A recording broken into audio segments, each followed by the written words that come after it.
Nous sommes en train de regarder les lettres écrites aux églises dans les livres de l'Apocalypse. Et juste pour résumer un peu, on a commencé avec la lettre à l'église des Éphésiens. Et là, cette lettre nous a parlé, si nous pouvons les résumer en un mot, c'est une église, c'était une église sans amour. Si vous vous souvenez, la parole de Jésus a dit, reviens à votre premier amour. Amen. Et puis on a vu cette église, Simeon, qui était l'église persécutée. Et puis on a passé à Pergame, l'église compromis. Et puis on a vu avec notre frère Olivier, les Thyatire, qui est une église corrompue. Aujourd'hui, la dernière fois, on a regardé aussi Sardes, qui était l'église morte. Ce soir, nous sommes sur cette lettre à l'église de Philadelphie. Amen. À partir du chapitre 3, à partir du verset 7, on lit « Écrit à l'ange de l'église de Philadelphie, voici ce qui dit le saint, le véritable, celui qui a les clés de David, celui qui ouvre et personne ne fermera, celui qui ferme et personne n'ouvrira. Je connais tes œuvres. Voici parce que tu as peu de puissance et que tu gardes ma parole et que tu n'as pas renié mon nom. J'ai mis devant toi une porte ouverte que personne ne peut fermer. Voici, je te donne ceux des synagogues de Satan qui disent juifs et ne sont pas, mais qui mentent. Voici, je les ferai venir se prosterner à tes pieds et connaître que je t'aime, que je t'ai aimé. Parce que tu as gardé la parole de la persévérance en moi, je te garderai aussi à l'heure de la tentation qui va venir sur le monde entier pour éprouver les habitants de la terre. Je viens bientôt. Retiens ce que tu as afin que personne ne prenne ta couronne. Celui qui vaincra, je ferai de lui une colonne dans le temple de mon Dieu, et il n'en sortira plus. J'écrirai sur lui le nom de mon Dieu et le nom de la ville de mon Dieu, de la nouvelle Jérusalem qui descend du ciel auprès de mon Dieu, et mon nom nouveau. Ce qui a des oreilles, entende ce que l'Esprit dit aux églises. Amen. Donc cette lettre était écrite à une église. Et comme on essaye de dire à chaque fois, ces églises que nous mentionnons, ce n'est pas des églises, ce n'est pas des mots fictionnels, ce n'est pas des visions. C'était des vraies églises, c'était des vraies villes, c'était des vraies personnes. Amen.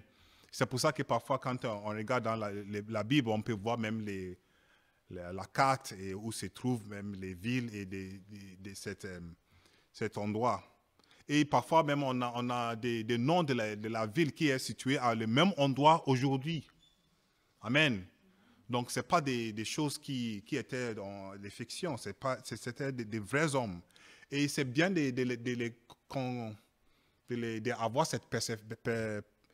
d'avoir cette compréhension quand on commence à lire la Bible.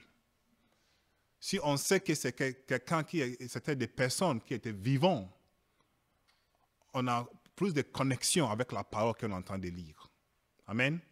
Donc, cette ville, comme j'ai dit, c'était une vraie ville qui était bâtie, soit disons, 190 ans avant Jésus-Christ. C'était un roi qui était appelé en grec, il s'appelle Attalius. C'est Attalius qui a bâti cette ville. Et en fait, ce qui est intéressant, c'est que ce nom Attalius, quand on le traduit en français, ça devient Attal. Peut-être vous connaissez un certain nom Attal aujourd'hui. Donc, en fait, c'est des vrais hommes. C'est des histoires vraies. Amen. Et cette ville était appelée Philadelphie en grec, ça veut dire l'amour fraternel. En anglais, on dit brotherly love. Et on dit ça parce qu'en fait, c'était C'était l'amour que cet roi avait pour son frère. Il avait cet amour quand ceux qui écrivent les histoires, ils disent que c'était un amour assez spécial. C'est pour ça qu'on a donné cette ville, ce nom. Cette ville était connue pour les raisins, parce que ça poussait bien. Ils étaient sur une colline, à côté d'une colline, donc ils poussaient bien des raisins. Donc, ils faisaient des bons vents. Et c'était quelque chose de très, très commercial. Ils étaient connus pour cette produit. Et c'était aussi un endroit qui passait beaucoup de commerçants. Et vous savez que dans les temps, les villes sont situées avec toute cette connaissance. Si tu veux créer une ville qui va pousser bien, il faut que ça soit à côté de la rivière ou sur une route de commerçants pour que ça devienne une grande ville et une ville vraiment vivante. Donc, souvent, quand on regarde l'histoire de la ville, on nous dit souvent que cette ville était toujours sur des routes commerçants. Donc, Philadelphie était cette ville. Et une chose aussi très particulière de cette ville, c'est qu'il y avait des chrétiens dans cette ville. Et cette lettre aux églises à Philadelphie, c'est un peu spécial parce que quand on regarde tout en tout, toutes ces 9 lettres qu'on est en train de regarder, il n'y a que 2 églises qui étaient louées pour leur façon de vivre. Il n'y a que 2. Il n'y a que Philadelphie et Smyrne. Et Smyrne, on a vu ensemble, c'est moi qui a présenté cette église Smyrne, on a vu que cette église il y avait des bons mots de Jésus pour eux parce qu'ils étaient dans l'épreuve, ils étaient persécutés. Et on a vu que parfois, quand on est persécuté, c'est le temps que Dieu permet de s'approcher plus de lui. Amen. Et la deuxième église qui avait de bons mots de Jésus, c'est Philadelphie. Mais Philadelphie n'était pas forcément persécutée. On va voir ce qui s'est passé dans cette église. Dans le verset 7, on lit ici, « Voici ce que dit les saints ». Donc, on commence avec l'introduction. Qui est en train de parler? On commence avec comme chaque lettre, on a une petite introduction, et puis avant de passer au corps de lettre, si vous voulez. Donc, voici ce qui dit les saints, le véritable, celui qui a les clés de David.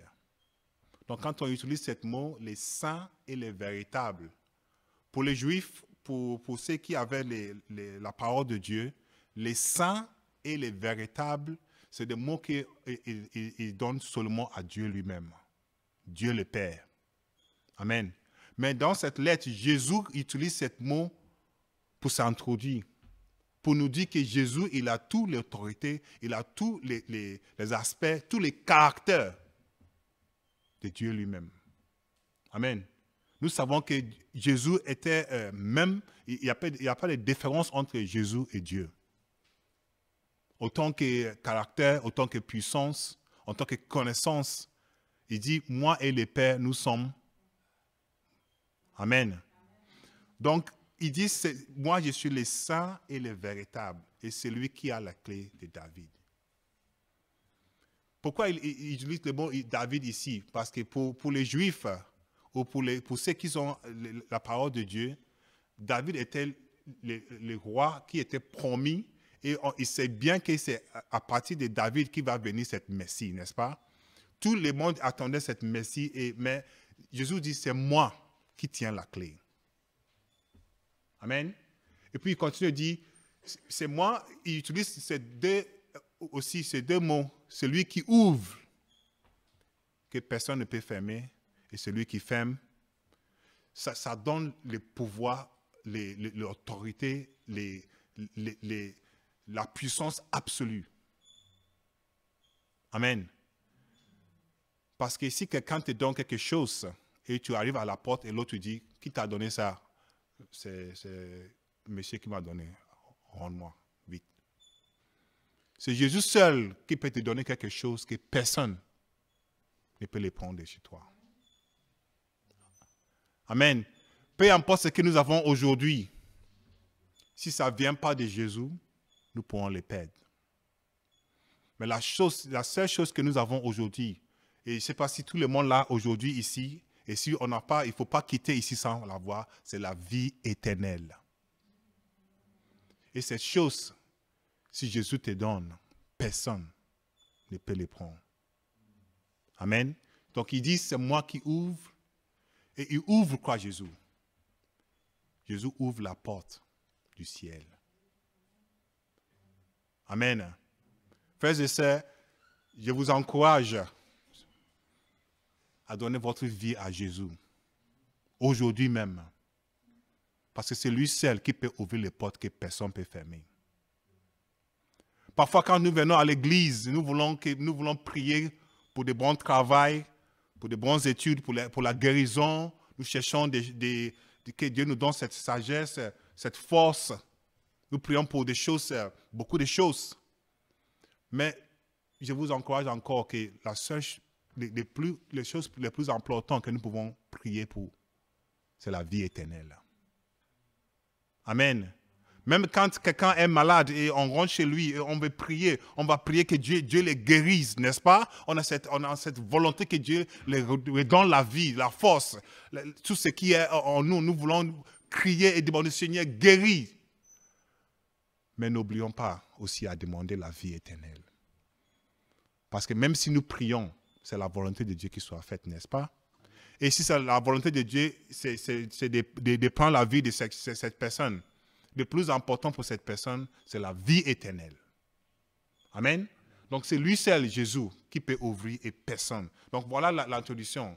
Donc quand l'église à Philadelphie entend ces paroles, ils savent qu'ils entendent écouter une lettre de quelqu'un qui est vraiment puissante.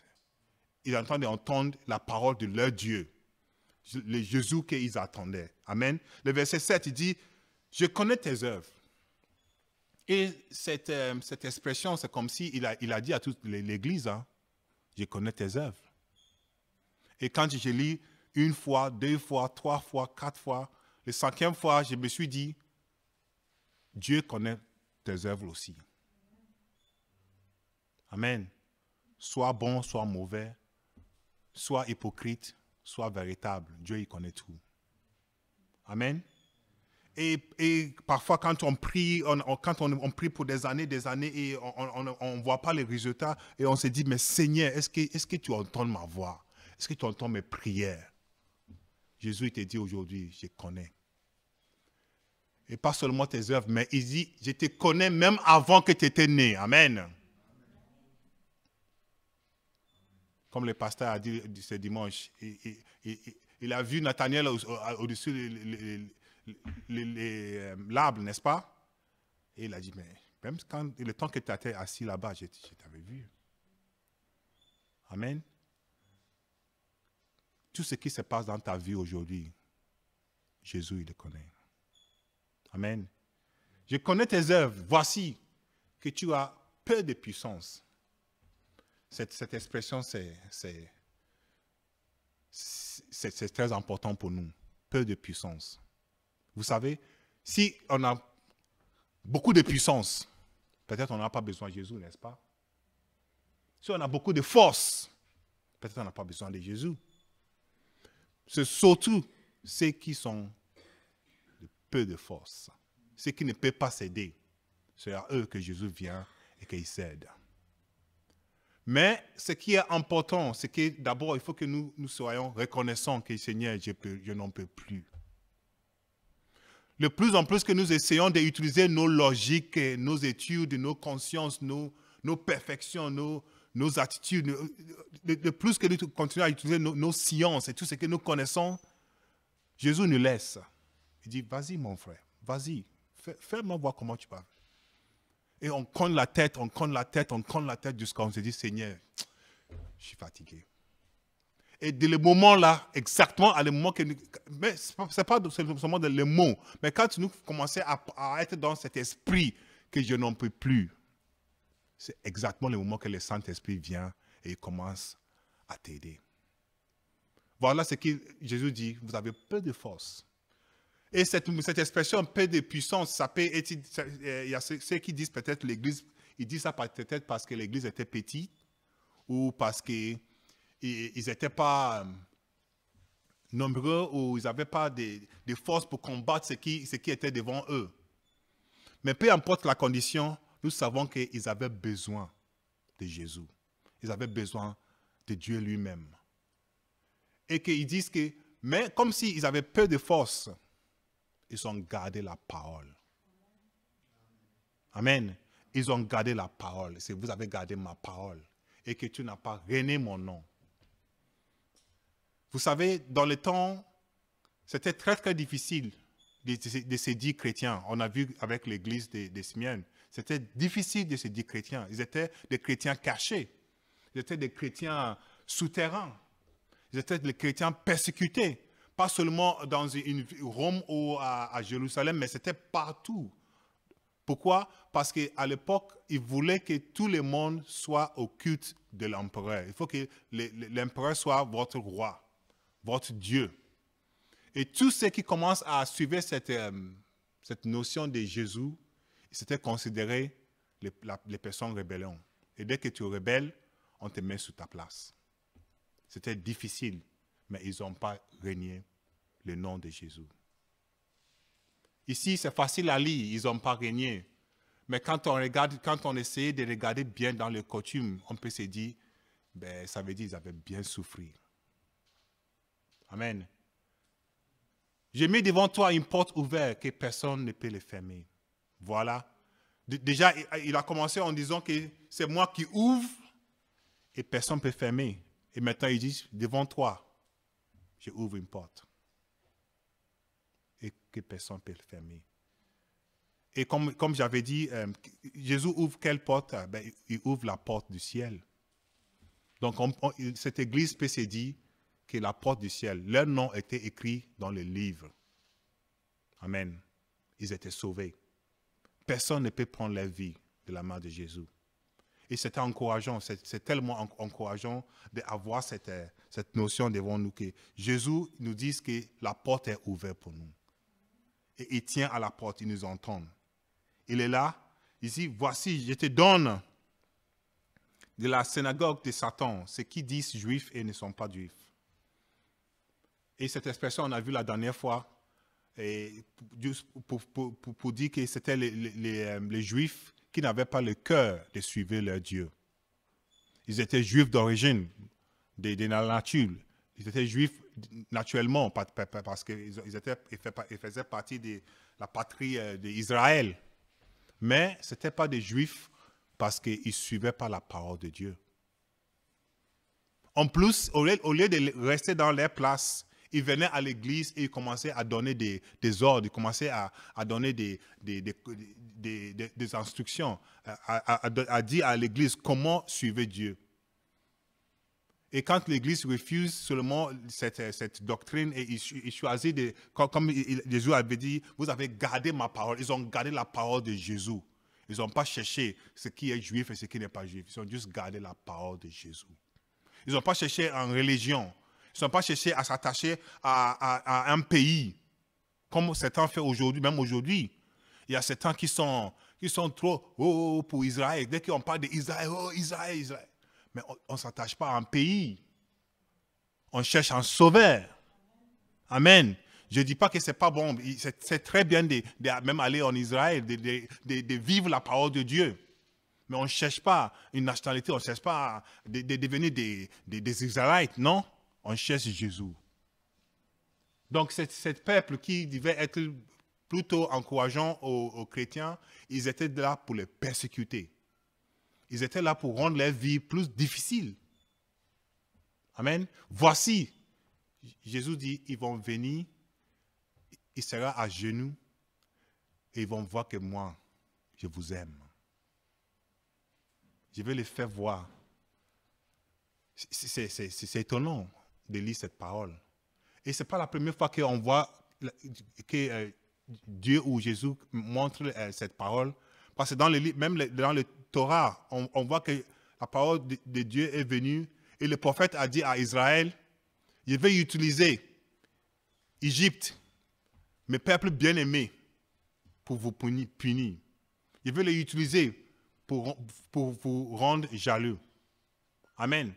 Ça a commencé à montrer au monde que Dieu n'est pas quelqu'un d'une seule nation. Dieu n'est pas quelqu'un qui choisit seulement une race. Non. Dieu, c'est un Dieu de l'humanité. Dieu, c'est un Dieu qui cherche toute la terre parce que c'est lui qui a créé. Il ne règne personne, il ne rejette personne. C'est le Père du monde. Le seul moyen que je peux prier, toi aussi tu peux les prier. C'est pour ça que, frères et sœurs, je le répète et je dis souvent quand je suis là que ce n'est pas la peine de faire des kilomètres d'aller chercher un prophète ou un pasteur ou quelqu'un de spécial. Dans ta chambre à toi-même, tu peux aussi prier Dieu. Et les choses vont se manifester. Amen. Ils disent ça. Ils vont voir que je t'aime aussi. Toi aussi, tu as l'Esprit de Dieu en toi. Vous aussi, cette possibilité d'avoir l'Esprit de Dieu habiter en vous. L'Esprit de Dieu, ce n'est pas quelque chose qui se tient seulement dans des lieux mystères, non. Dieu, il est ouvert à tout le monde. Donc, tout le monde va voir que je vous aime. Pourquoi? Parce que vous avez gardé ma parole. Ce qui est intéressant, quand j'ai regardé cette livre, on l'a regardé un peu en détail, je vois qu'il y a des bonnes paroles pour cette église, mais les bonnes paroles n'est pas venues par hasard. On voit qu'ils ont fait quelque chose, c'est pour ça que Jésus a des bonnes paroles pour eux. Et la première chose que j'ai marquée, il dit, c'est déjà, ils avaient peu de puissance, mais ils ont gardé la parole. Ils ont gardé la parole. Ils n'ont pas cherché rien d'autre que la parole. Si nous voulons une relation avec Jésus, si nous voulons voir la main de Jésus agissant dans nos vies, il faut garder la parole. Amen. Il ne faut pas s'attacher à une église ou à un mouvement ou une association. Le plus important, c'est la parole. Et quand tu entres dans une église et tu entends que la parole de Dieu est en train de proclamer en véritable, c'est là qui est la parole de Dieu. C'est là où il y a l'Esprit de Dieu. Amen. Donc, premièrement, ils ont gardé la parole et puis ils ont dit, ils n'ont pas régné son nom. C'est ce que Jésus a dit. Si vous avez la honte de mon nom devant vos frères, moi aussi j'aurai la honte pour vous devant mon Père. Frères et sœurs, peu importe où on est trouvé, soit à la maison, soit au travail, peu importe devant qui nous sommes, soyons fiers de dire, moi je suis un enfant de Dieu. Soyons fiers de dire, moi je suis un chrétien. Et ça ne dit pas que je suis parfait, mais je sais qui je sers. Cette église, Jésus a de bonnes paroles pour eux. Pourquoi? Parce qu'ils disent, vous avez gardé ma parole et vous n'avez pas renié mon nom. À cause de cela, Jésus dit, je vous ouvre la porte. Et encore, ici, je vous ouvre la porte et personne ne peut le fermer. Et ce qui Jésus ferme, personne ne peut ouvrir. Et ils disent, voici, je les ferai venir. Et voici, je donnerai, si on regarde dans le livre de Romains chapitre 2, verset 28, il dit, les Juifs, ce n'est pas celui qui est en dehors de la circoncision. Ce n'est pas celui qui est visible dans la chair. Mais les Juifs, c'est celui qui l'est entièrement. Et la circoncision, c'est celle du cœur, selon l'esprit et non selon la lettre. La louange de ces Juifs ne vient pas des hommes, mais de Dieu. Pour qui est les Juifs aujourd'hui? Les Juifs sont ceux que Dieu dit sont les Juifs. Amen. Romains chapitre 2, versets 28 et 29. Donc, si on regarde le verset, on revient à Apocalypse, verset 10. Quelque chose de très important est dit aussi ici. Verset 10, on lit, Parce que tu as gardé ma parole de la persévérance en moi, je te garderai aussi à l'heure de la tentation. Vous savez, ce n'est pas pour rien de garder la parole de Jésus. Ce n'est pas pour rien de ne pas régner le nom de Jésus. Ce n'est pas pour rien de passer de la persévérance en son nom. Parce que quand le temps revient, lui aussi, il va manifester sa puissance en nos faveurs. Qu'est-ce qu'il dit ici? Je te garderai aussi à l'aide de la tentation. Peut-être on peut se poser cette question. Quelle est cette ère de tentation? Ça allait très très loin, cette ère de tentation. Si on peut regarder d'abord dans le livre de Daniel. Daniel chapitre 12, verset 1. Daniel chapitre 12, verset 1. On lit, en ce temps-là, s'élèvera Michael, le grand chef, le défenseur de ses enfants de ton peuple. Et ce sera une époque de détresse, telle qu'il n'y a point eu de semblable depuis que la nation existe jusqu'à cette époque. En ce temps-là, c'est de son peuple qui seront trouvés inscrits dans le livre seront sauvés. Daniel 12. Amen. Daniel a dit qu'il y aura un temps très difficile sur la terre. Et ce temps finira, c'est seulement ceux qui sont le peuple de Dieu sera sauvé. Jusqu'à aujourd'hui, on n'a rien vécu. Mais Daniel, il a dit, c'est la parole de Dieu et Jésus promet que même pas un mot ne sera sauté. Tout va se passer comme il le dit. Mais ça n'a pas arrêté avec Daniel. Quand on revient dans le livre de Matthieu, chapitre 24, Matthieu 24, verset 20, on lit « Priez pour vous que votre fuite n'arrive pas en hiver, ni un jour de sabbat. » Matthieu 24, 20. Car alors la détresse de ceci sera si grande qu'il n'y a point eu de pareil depuis le commencement du monde jusqu'à présent. Encore dans le livre de Apocalypse, chapitre 7, verset 14. Apocalypse 7, 14, on lit, il lui dit, mon Seigneur, tu le sais. Et il me dit, c'est ceux qui viennent de la grande tribulation, ils sont lavés leurs robes. Ils sont lavés leurs robes et ils sont emblanchis dans le sang de l'agneau. Cette notion est répétée depuis l'Ancien Testament jusqu'à le dernier livre de la Bible. Ce n'est pas anodin, c'est quelque chose qui va se passer. Mais voici ce que Jésus dit à son Église. Moi, je vais vous épargner de ça. Oui, je sais que cette notion aussi, ça donne de grosses études de doctrine. Il y a ceux qui disent que ça veut dire que l'Église sera enlevée avant la tribulation. Il y a ceux qui disent que c'est la protection qui va venir. Il y a toutes sortes de connaissances. Mais pour nous, ce qui est important, c'est qu'on sera épargné.